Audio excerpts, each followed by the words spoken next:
WLAN 24, Sonntagsgespräch. Heute gehen wir einmal ein bisschen außerhalb von WLAN 24 Region. Genauer gesagt ins Rheintal. Noch genauer gesagt auf Sevelen. Noch genauer gesagt auf Eschen wohnst du inzwischen, glaube ich. Gell? Ja. Ja, inzwischen, also seit ein paar Jahren. 22 Jahren. Ja. Das Gast ist ein Mundartsänger, wo vielleicht einzelne Leute noch vom Mayday her kennen. Seine grosse Nummer ist inzwischen Megawatt. Thomas Graf, herzlich willkommen. Schön, bist du da. Chris, Ja. schön, dass ich da sein bei dir. Geht's Am gut? Sonntag, am so einen wunderschönen Sonntag. Ja, genau. Wir tun ja das live aufnehmen und dann geht es ausstrahlen. Ja, wie hast du es? Wie geht es mit der Musik? Also ihr habt ja wahnsinnig viel Erfolg und gleichzeitig bist du immer noch 100% am Arbeiten, nehme ich an. Ja, wirklich 100%. Weil, gut, jetzt die letzten 2 Jahre, also konzertmäßig, ist jetzt nicht so, dass da irgendwie ein Haufen gelaufen ist. Wir haben so gleich 15 Konzerte am 21. Aber davon leben ist eine Illusion und es ist auch nicht mein Ziel. Aber das habe ich dir, glaube ich, schon mehr erzählt, glaube ich. Ja, haben wir doch zweimal schon gesagt. Das haben wir schon mal irgendwie besprochen, glaube ich. Ja. Aber mit der Bubble, kannst du dich erinnern? Ja, genau. Ja. Eben die Megawatt-Bubble und das genau. Dort. Aber ich denke schon auch, also ihr habt ja jetzt so viel Erfolg, es frisst ja sicher auch viel Zeit. Also weißt, du machst ja extrem viele Videos im Internet, wo du direkt zu den Fans redest. Hat das deine Arbeit auch beeinflusst oder kannst du das immer noch sehr gut handeln? Ich kann es noch sehr gut handeln. Ich habe zum Glück einen Job und einen Arbeitgeber, der recht flexibel ist. Also Flexibilität brauche ich ein bisschen, aber es funktioniert super. Und ja, ich habe kein Hobby mehr. Kein Hobby mehr? Nein, es ist wirklich auch kein Geschäft mehr nebenbei, ich gebe auch keine Schule mehr nebenbei, sondern das ist jetzt wirklich, es ist im Prinzip das Arbeiten, meine Liebsten und Megawatt. Ja. Das sind so die 3 Sachen, die laufen. Und das geht gut. Was ich so ein bisschen bei dir jeweils denke, also jetzt ist erst kürzlich ist eine Geschichte drin mit deinem Papa, eine herzige Geschichte, Papa im Blick und so. Aber das ist doch auch relativ privat. Also gibt es für dich irgendwo eine Grenze, wo du sagst, das möchte ich jetzt lieber nicht in der Zeitung haben? Oder also zum Beispiel deine Freundin, willst du sie schützen? Oder die Kinder sind ja auch schon in der Zeitung mit dir. Der Robin Junior ist auch schon in der Zeitung. Also gibt es da irgendwo, wo du einen Strich ziehst und sagst, nein, das will ich jetzt nicht im Internet oder in der Zeitung oder also weißt, du weißt auch und du merkst auch, ich bin relativ ein offenes Buch, ich persönlich. Also ich habe da nichts zu verstecken. Mir ist einfach ganz wichtig, dass wenn etwas kommt in der Zeitung, wie jetzt zum Beispiel mit meinem Papi, oder? Ich meine, da frage ich ihn und wenn er sagt ja, dann ist es okay. Wenn er würde sagen nein, das möchte ich nicht, dann ist es dann ist es erledigt. Er wird auch nicht nachbohrt oder nein, nein, Family first. Also dort auch mit meiner Tochter. Sie ist ja einmal hier und her gerissen, ob sie etwas machen mit mir und schlussendlich hat sie entschieden, nein, Papi, ich will gleich nicht. Und der Fotograf ist zwar schon dort gestanden, aber das ist mir dann wurscht, dann gibt es kein Foto. Dann ist es einfach so. Also dort ist wirklich, also du hast gleich deine Linie immer noch so, also ja. Ja. Und die lässt dir auch nicht irgendwie. Nein. Ja, und das ist das Schöne, wenn du unabhängig bist. Also weißt, ich muss ja nicht. Ich verdiene mein Geld mit Arbeiten. Und ich kann auch Nein sagen. Und wenn jemand beleidigt ist, dann gehört es dieser Person, wenn sie beleidigt ist. Aber es ist, ich tue mich sicher nicht verkaufen für das. Nein. Ist das die grosse Freiheit, die ihr habt? Dadurch, dass ihr alle halt einen Job habt und wir nicht angewiesen sind auf das Geld, das mit der Musik reinkommt? Also ich denke schon, dass das uns so eine Lockerheit gibt. Also wir haben, vom Finanziellen her haben wir nicht den Druck, weil wir wirklich alle arbeiten.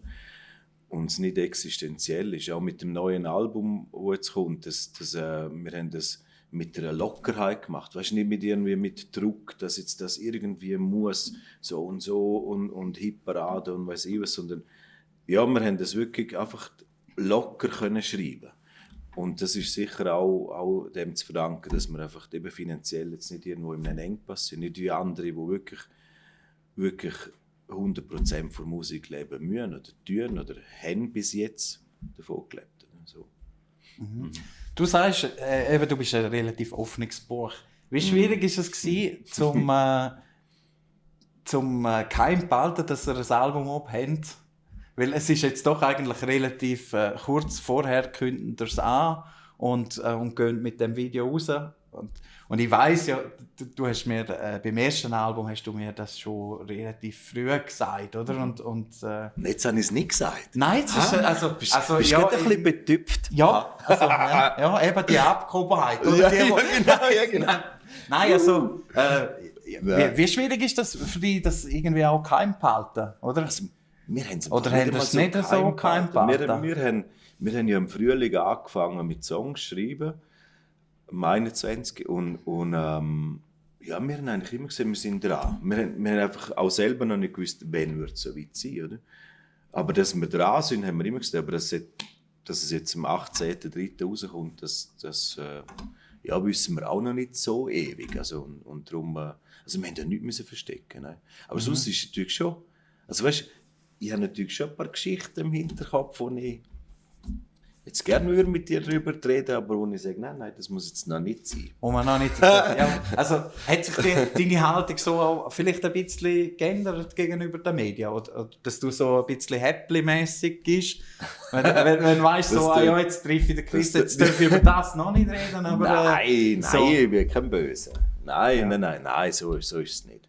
Einfach, aber du kriegst jetzt auch nicht irgendwie vom Management den Maulkorb, wo du sagst, dass sie vertrauen mir. Sie vertrauen mir sehr, dass ich das gut mache. Haben sie auch schon Erfahrungen gemacht mit dir, dass du vielleicht etwas rausgelassen hast, wo du noch nicht hättest sollen? Oder hat es diese Situation noch gar nicht gegeben? Du meinst, dass ich nachher quasi ein Plappern und hast müssen zurückrudern quasi? Nein, wirklich nicht.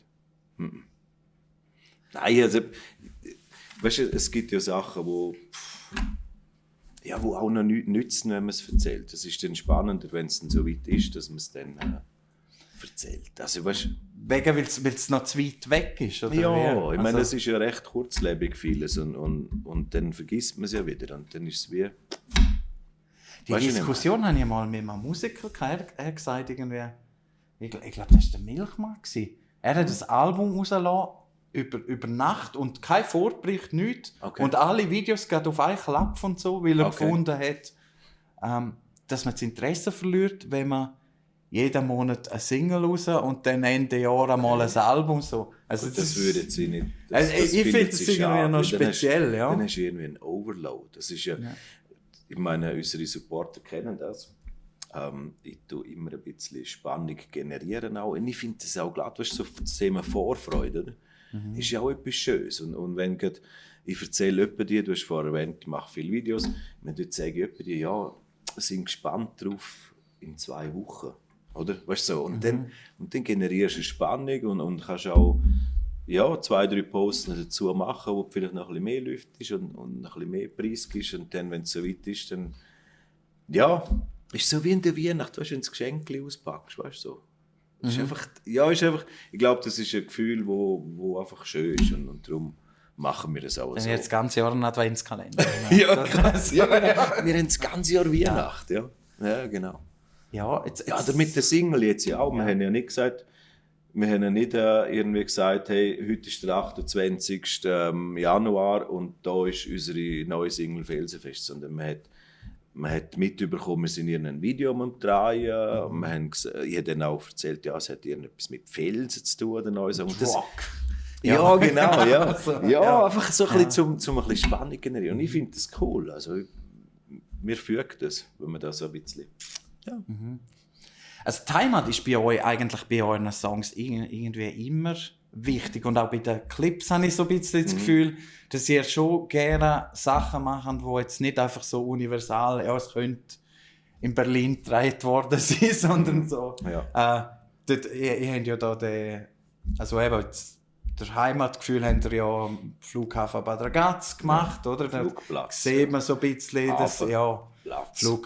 Flughäferli, oder wie soll man sagen? Ja, genau. Und jetzt auch wieder mit dem ganzen Bergwerk. Also euch ist das schon auch wichtig, zum zu zeigen, hey, da gehören wir her, oder? Das ist so unsere Region. Wenn es die Möglichkeit gibt. Wobei, eben, es sind auch Leute dabei, die jetzt nicht aus der Region sind, eigentlich, oder? Der Gitarrist ist ja... Ja, Gossau. Aber das ist ja das gehört doch auch nicht zu uns. Also er hat ein bisschen einen komischen Dialekt, aber sonst... Ja, genau. Darum schwätzt er auch nicht so viel, gell? Haben das extra so ein bisschen geplant? Nein, überhaupt nicht. Nein. Sie sind dort, die Jungs, weißt du, es ist jetzt schon so, dass wenn du halt Sänger bist, der Frontmann, dann bist du halt auch der, der zum Beispiel da ist in einem Interview. Oder? Und ich finde es verdammt schön, die Jungs haben überhaupt kein Problem mit dem und sagen sogar, ja, du machst das schon. Also weißt, es ist nicht irgendwie so, dass irgendwer enttäuscht wäre, dass jetzt er weniger dürfte. Ja, genau, überhaupt nicht. Ja. Und das ist, glaube ich, schon auch ein bisschen im Alter zu verschulden, dass man einfach so... Ja. Aber gleich jetzt dünkt es mir so, ihr habt jetzt da die neue Single rausgelassen. Und dort sagen dann zumal auch der Marco, der Damian und alle sagen etwas dazu. Und das habe ich irgendwie noch spannend gefunden, weil vorher war es immer so ein bisschen, also halt wirklich sehr präsent gewesen. Nein. Oder hat mich das nur so getäuscht? Ja, also, das hat jetzt getäuscht. Also wir haben viele Beiträge, also ich tue das auch bewusst fördern, dass sie wirklich auch, wir sind ja eine Band und es ist nicht nur der Thomas und die Gang oder irgendwie, sondern wir sind Megawatt und da gehören alle dazu und also es sind viele Beiträge, wo wir auch haben. Du hast vorhin vom Adventskalender, wir haben ja mal einen Megawatt-Fanskalender gemacht. Ja. Und dort haben wir wirklich miteinander 24 so Beiträge gemacht, wo wirklich jeder und geschaut, dass es abwechselt und dass es spannend bleibt. Aber der Musikquiz, ja, mal jetzt eigentlich, wenn du sagst. Musikquiz so, auch, dort hat auch jeder hat einfach 2 Parts gehabt oder zwei Songs. Also es ist schon so. Also der wirkt es wahrscheinlich einfach so, weil du halt viel in der Zeitung bist, oder? Das ist so ein bisschen... Ja, irgendwie ist es halt... Dann bist du halt vorne dran, das ist halt los. Ja. Aber es ist... Genau. Ja, es passt. Ja. Wir haben auch vorher darüber geredet, es ist so, ihr seht euch als Rheintaler Band, oder? Das ist so ein bisschen eure Heimat. Es ist eben schwierig. Ihr habt viel aus dem Liechtenstein, du bist ja Seeveler ursprünglich. Genau. Du hast gesagt, der Damian ist aus Gossau. Damian vom tiefsten Bündnerland. Nein, Bündnerland eigentlich, ja. Der Dario ist aus Gossau, genau. Wo habt ihr den Bandraum eigentlich? Also habt ihr überhaupt einen Bandraum? Wir haben einen Bandroom, wir haben so ein Center. Da könnte man jetzt offiziell sagen, von wo das sind. Nein, ich finde das ja gar nicht so wichtig. Also, nein, es ist ja nicht... Wenn du einen Bandraum suchst, das kennst du sicher auch, gehst du dann ins Ort, wo du das Gefühl hast, da ist es richtig und dann suchst, oder suchst du einfach einen Bandraum? Nein, suchst du einen Bandraum. Suchst du einen Bandraum. Gut, das haben wir auch gemacht. Ja. Und das ist extrem schnell gegangen. Auch mit dem Jörg Gantenbein von S-Event, wo uns schon mehr eigentlich, so unterstützt hat. Lieben Gruß. Und dort haben wir mal so geredet, haben gesagt, Jörg Weber, wenn du mal etwas weißt, so Bandraum und so. Und er ist ja in Vaduz stationiert und mit seinem Geschäft. Und dann sagt er, ja, kommen wir mal mit. Unter den Stock ab und jetzt haben wir dort den Bandraum. In Vaduz? In Vaduz. Liechtensteiner Band. Nein, Chris. Nein, es ist gut, wirklich, ja. es ist wirklich so, für mich ist das so ist doch nicht relevant. Ja. Also ich finde die Diskussion glatt. Eben, es ist auch glatt, wenn beispielsweise St. Galler Zeitung aufgrund von Dario schreibt St. Galler Band, schreiben sie eine ganze Länderband, eine Werdenberger Band, Ostschweizer Band, Bündner Band. Ja. Der Damian ist ja auch Bündner, oder? Also das, es ist noch lustig, weil ich den Bezug auch machen müssen bei meiner Zeitung, oder? Wo ihr Gold geholt habt, habe ich gefunden, der Marius, der geht in Landkartenunterricht. Cool, Man muss es zum Teil auch ein bisschen abdingseln, oder? Aber Aber eigentlich so könnte man ja Bezug so zur sagen, Region schaffen. So. Ja. Megawatt ist eigentlich für alle da, oder? Wenn ihr sowieso. irgendeine Region habt, nehmt sie. Ja, genau. So, ja, genau. Irgendeinen Bezug Ja, gibt es genau. dann schon, oder? Ja, genau. Wir haben auch schon in Bern Konzert gespielt, oder? Ja, also fast schon, ja, und wir Nein. haben Gummibärli im Proberaum, wo wir in Bern bekommen haben, genau, oder in Solothurn oder so. Weißt du, das könnte man natürlich, oder dann sind wir vielleicht auch noch. Nein, es ist irgendwie nicht so relevant, also findet sie. Ja, und eben, Fans haben da eigentlich quer über die Schweiz, oder über die Deutschschweiz einfach verteilt, könnte man sagen, oder? Das ist auch schön, ja. Ja, wirklich. Was ist das so, was sind die weitesten Orte weg, wo du weißt, dass jemand Megawatt los ist? Also weißt du, so richtig bewusst worden ist uns das, wo wir nach dem Swiss Music Award haben wir ja so ein Drive-In gemacht. Drive-In Barbecue, da haben wir im Auto herfahren, weil wir haben gesagt, hey, der McDonald's zur selben Zeit hat auch einen Drive-In machen, also dürfen wir auch einen Drive-In machen. Das haben wir, glaube ich, zu Vaduz gemacht, gell? Dort, genau, wir haben es zu Vaduz gemacht, weil ich arbeite auch dort. Ja. In der Hochwahl haben wir das gemacht, genau. Und dort haben wir ja gesagt, ja, ein Stündchen, oder? Also die Autos sind hergefahren und dann haben wir eine Wurst bekommen. Und wir sind dort gestanden, haben Sachen unterschrieben und haben einfach Danke gesagt fürs Voting.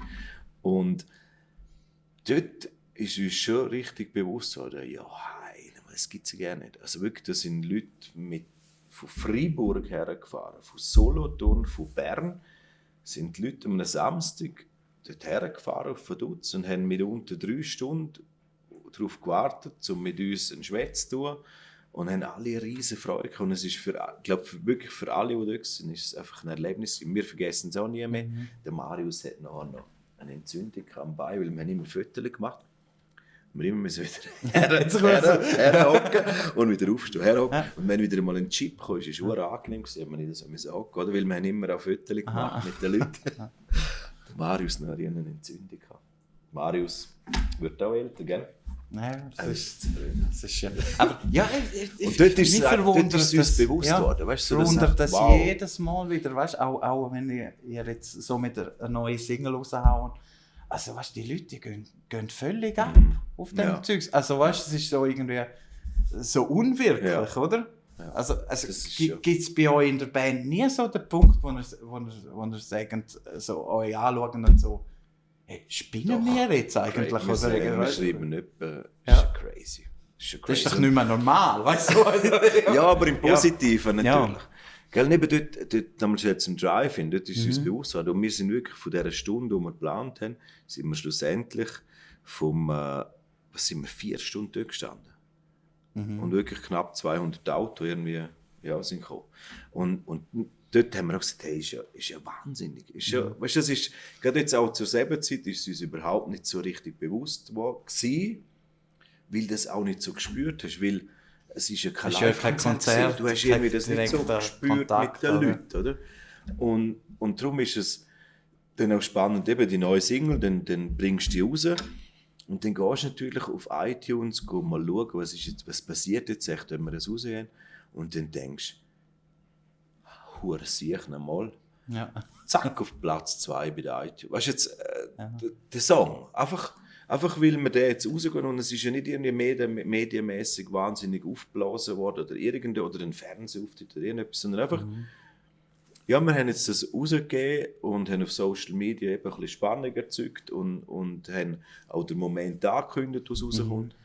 Und das ist schon auch schön. Und wenn dann natürlich auch die Feedbacks so sind, wie sie sind, ist das natürlich einfach, hey, das motiviert uns, gell, dermaßen. Das ist so wie so, ich rede mit den Lehrlingen von dieser Spirale, wo halt einfach, wenn etwas gut ist, dann bist du motiviert, zum noch besser zu werden und noch zum mehr Gas geben und zum Zeit investieren. Gell? Und so funktioniert das bei uns eigentlich auch, ja. Aber ist das nicht irgendwie auch, weißt du, wenn du siehst, jetzt, ja, euer Album ist ja weit mehr als ein Jahr in der Hitparade gewesen. Das heisst, es ist sicher jede Woche Minimum 200 Mal verkauft worden. Machst du da nicht irgendwann auf das Mal so einen hohen Druck und sagst so, ja Scheiße, was ist denn, wenn sie es nachher nicht mehr so gut finden? Oder weißt du, wenn jetzt neue Musik rausgibst, da kommt könnten ja die Reaktionen total anders ausfallen, oder? Dass jetzt die Leute mal finden, ja, jetzt haben wir es dann nicht mehr gehört, oder weißt du so? Machst du da nicht irgendwie in der Band so einen hohen Druck? Druck nicht. Also wir haben, wir schätzen es extrem, was passiert ist mit unserem ersten Album. Eben 85 Wochen in den Charts. Ich meine, also wo wir dort im Januar 20 gestartet haben, also nicht daran denken. Wirklich nicht. 85 Wochen. Und ob jetzt 200 CDs sind pro Woche, keine Ahnung. Ja, eher nicht, da bist du mehr hoch in die Zahl. Weil wir sind ja nicht immer, jetzt irgendwie top gewesen. Aber immer gleich irgendwie grundsätzlich kann man schon eigentlich mit etwa 100, also Minimum 100 sind sicher. Jede Woche, ne? Also, weißt du, die Zahlen? Also die interessiert es gar nicht so, oder? Nein, also. Das ist mir nicht so wichtig, die Zahlen. Ich bin nicht so ein Zahlenmensch. Ja, du hast ja auch einen Song, der heisst Energie und dort beschreibst du es auch, dass nicht wegen Geld und wegen ja, logisch. Aber weißt du, es ist gleich irgendwie, hast du so einen gewissen Wert, oder? Auch wenn es nur 50 Leute sind, die neu die CD kaufen jede Woche, ist doch das irgendwie, das sind nochmal 50 mehr, nochmal 50, die es kennenlernen.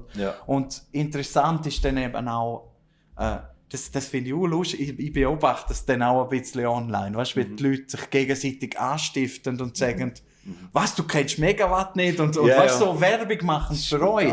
Das finde ich so völlig crazy, oder? Ja. Und das ist auch schön. Also ich finde es nicht crazy, ich finde es einfach schön. Es ist auch so richtige, wir reden etwa von der Megawatt-Family, es klingt so fast kitschig, aber ich sehe das auch bei Posts, wo unsere Megawatt-Supporter im Privaten machen, weißt, wo dann wirklich siehst, dass einfach so andere Megawatt-Supporter wirklich die Person unterstützen, die kommentieren und machen und tun, und das ist schon etwas Schönes. Also ich schätze das extrem, also dass die Dynamik entstanden ist. Einmal wegen dem Druck. Ja. Wegen dem Druck. Wir haben, weißt du, vom Album, hast du mich vorgefragt, ich habe die Frage beantwortet. Einfach grundsätzlich, ob denn da nicht, ob es auch mal kehren kann, weißt du? So. Ja, sicher wird es irgendwann mal kehren, ist ja bei allem so, aber wir denken nicht an so etwas. Also weißt du jetzt, wir haben auch beim Songwriting von den neuen Songs, wir haben einfach gemerkt, hey, das ist so, das matcht so. Und wirklich, wenn jetzt die Jungs fragst, jeder ist mit seiner Arbeit extrem zufrieden, happy bei diesen Songs. Wir haben keinen Kompromiss müssen eingehen, die Songs stimmen für uns, wir sind wirklich, und es ist auch, es ist Megawatt, weißt du, es tönt nach uns, aber es ist kein Song wie vom alten Album, vom letzten Album. Der Klassiker da. Ja, genau. 10 Jahre gemacht. Weißt du, in den 80er Jahren. Genau. Und ja, also wir haben dort, weißt, wir sind so zufrieden mit dem, was jetzt entsteht, und finden es einfach alle wirklich der Hammer, was wir jetzt dürfen machen wieder, was da entstanden ist. Und ja, und wir haben das Gefühl, es kann fast nicht schlecht kommen. Also weißt du, jetzt, weil wir es einfach schon so feiern, weil wir einfach schon so riesige Freude haben mit diesen Songs. Oder vielleicht ist es auch einfach, weil wenn es auf so ein positives Fundament trifft, da kann, also weißt du, ist so wie so ein sehr fruchtbarer Boden, dass da jetzt einfach noch zusätzlich positive Anekdoten und Erinnerungen geschaffen werden. Ja, und wir haben auch die 2 Jahre haben uns natürlich schon auch inspiriert bei Songs. Also es gibt Songs, die direkt für Supporter geschrieben worden sind. Das ist zum Beispiel eine Geschichte, die kommt, weißt du, und ich jetzt nicht sage. Okay.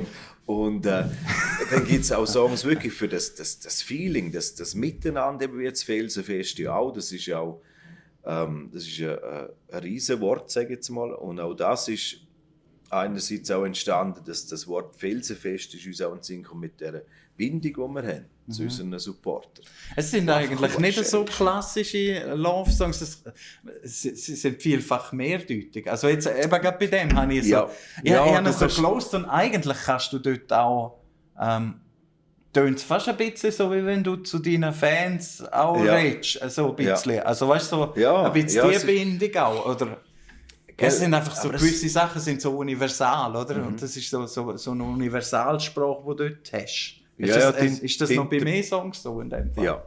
Ja. Also es soll ja auch Interpretationsspielraum bieten, finde ich. Also dass auch eben, dass jeder seine persönliche Geschichte vielleicht dort drinnen auch sieht.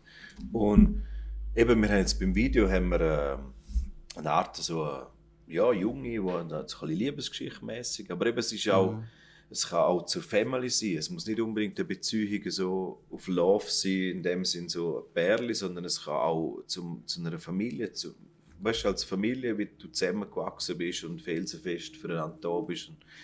Oder eben für die Fans, oder auch der Felsen selber ist natürlich ein cooles Wort. Gell? So, weißt du, der ist beständig, passt ja auch zu uns, egal was rundum passiert. Also wir sind wirklich nie still gewesen. Also wir sind nie demotiviert gewesen, die ganzen 2 Jahre. Wir sind immer gehen wir. Wirklich. Haben einfach die Möglichkeiten genutzt, die wir haben können. Eben der Fels ist im Prinzip dort gestanden und wir haben rundum zu tun und gemacht. Und Fels in der Brandung, oder? Ja, und so, Anker. Ja, genau. So Ja, wirklich. Und ja, auch mit dem Song «Leuenherz» vom ersten Album, ich meine, dort haben wir so viele Feedbacks bekommen, wo du einfach gemerkt hast, Musik ist nicht nur einfach zum oberflächlichen Hören, sondern das gibt wirklich viel extreme Energie und das ist für uns als Musiker einfach so ein schönes Gefühl. Wirklich, was willst du noch mehr? Also ich sage das, glaube ich, auch jedes Mal im Konzert. Weil es mich einfach berührt. So, ja. Weißt du, wenn du vor dem Konzert mit Leuten redest, die du noch nie gesehen hast und sie erzählen dir ihre Geschichte und bedanken sich für den Song. Und dann im Konzert, ich bin relativ aufmerksam in den Konzert. Und dann siehst du genau diese Person, wie sie beim Song «Leuenherz» am Brüllen ist und ihre Mann hebt sie fest und so, jetzt rührt es mich gerade.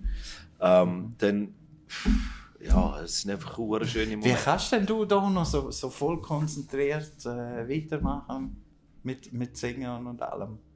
Also eben, wenn jetzt genau so etwas siehst am Konzert. Also mir früher regelmäßig auf der Bühne. So. Aber es geht. Man hat ja geübt, man hat die Texte geübt vorher. Ach schon? Ja, das ist etwas, wo ich die Jungen beneide. Die hören das einmal und singen es einfach mit. Ja. Obwohl eben mitsingen ist nicht das Gleiche wie miterleben. Nein, einfach, weißt, ohne dass jemand schon mitsingt, singen. So. Ja. Das sind ja 2 Paar Schuhe. Ja. Habe ich gemerkt. Ja. Und du, jetzt kommt mir gerade etwas in den Sinn. Was? Chris, du hast mich immer hochgenommen wegen meinem iPad. Ich habe jetzt extra hochgenommen wegen dem iPad. Ja, genau. Und bei Megawatt habe ich kein iPad. Das habe ich dich wirklich fragen, ja, weil wir haben ja die Diskussion gehabt, dort, bei dem Musik unterscheidet nicht. Genau. Habe ich ja moderiert. Ja, genau. Und du hast Ursulina. mit Mayday und mit der Ursulina hast du den Song geschrieben und hast du das Gerätchen mitgebracht. Hey, falls die Ursulina zuschaut, ganz einen lieben Gruß. Gell? Genau. Und der Text hast du jetzt so intus, dass die Schwäche weg, oder? Ja. Es ist halt wahrscheinlich auch etwas anderes, wenn du selber sie schreibst, oder? Nein. Nein, liegt es nicht an dem? Nein, es liegt wirklich nicht an dem. Hey, ich musste bewusst die üben. Einfach für mich. Ich musste Zeit nehmen, weil es eine reine Gewohnheit war. Also das mit dem iPad, du hast, mir war es so gleich gewesen, wenn du mich angezündet hast. Wirklich. Ich habe auch darüber lachen. Es war jetzt einfach so gewesen. Und es war einfach eine Gewohnheit gewesen, dass ich die Texte irgendwo hatte. Weißt du, und das war einfach so eine Sicherheit gewesen. Und dann habe ich mir zum Ziel gesetzt. Man muss ja auch im Alter noch sich Ziel setzen und sich ein bisschen challengen. Und habe nur gesagt, okay, Thomas, du schaffst das, no iPad. Und ich habe das so müssen. Ich bin im ersten Konzert wirklich, habe ich gedacht, gut, jetzt schaue ich mal, ob das aufgeht. Ich habe wirklich nichts gehabt. Ich habe keinen Text irgendwo gehabt. Einfach Viertelblut. Wirklich. Ja, quasi, oder? Mit textmäßig. Und es hat funktioniert. Ich hatte zwar manchmal Situationen gekommen, wo ich dachte, shit, wie fängt es an? Und dann ist dann irgendein Ton oder so, wo dann zack, ist es einfach gekommen. Und das ist dann cool. Also weißt du, das ist dann auch wieder ein schönes Erlebnis. Gut, du hast natürlich jetzt im Publikum das Backup, oder? Also auch im Notfall könnte ich so machen. Genau. So, ja, das stimmt. Wer braucht ein iPad, wenn man Fans hat, die Text können, oder? Ja. Hey, und ich habe beim Proben gedacht, okay, Thomas, komm, weißt du, vielleicht einfach zur Sicherheit. Du weißt, du kannst jetzt den Text, aber jetzt tust du das iPad einfach noch, weißt, irgendwo her. Du musst ja nicht her schauen, oder? Einfach so als Backup, oder? Vergiss es. Mein Kopf hat abgeschaltet und hat mir gemeldet, hey, easy, musst doch nicht studieren, du hast es ja dort. Schau doch her. Weißt du so? Teufel, Engel. Weißt du? Ja, es ist so ein bisschen... Ja, easy, hey, verkopft sind, du hast es ja dort. Ja.